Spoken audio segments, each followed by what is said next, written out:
So the resurrection of the dead, Jesus' resurrection from the dead actually empowers the message that Jesus spoke and the gospel that would follow.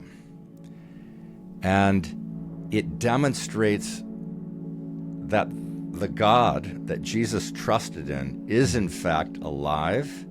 He's the only true God. He's the God of creation.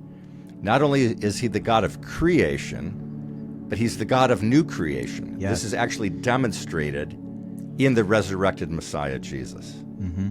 So what does this do for the gospel message specifically? Like how does this frame the gospel message? Well, it gives us a focus for our attention, and the focus is that Jesus has now been given administration. You think back to the original design again. Like, what is the arc of the story?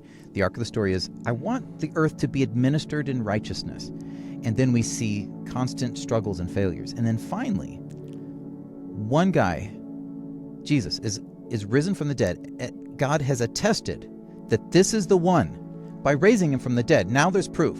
There's just no denying it. If God raises him from the dead, he's the one. And what does God do? He puts him at his right hand and says, all authority is yours.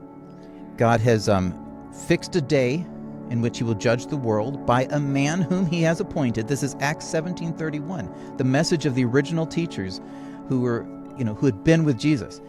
God has fixed a day he will judge the world in righteousness by a man whom he has appointed, and he's given us assurance by raising him from the dead. Yes. We can know this is happening. We know this is what it is.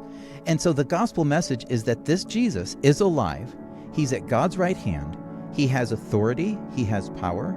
And he is returning.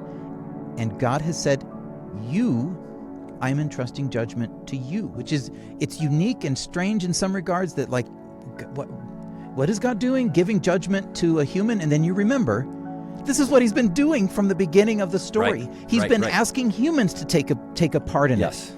You do this. You go there. Abraham, take your family. He's always been speaking through his human creation. That's just his plan, and he ultimately does it through Jesus.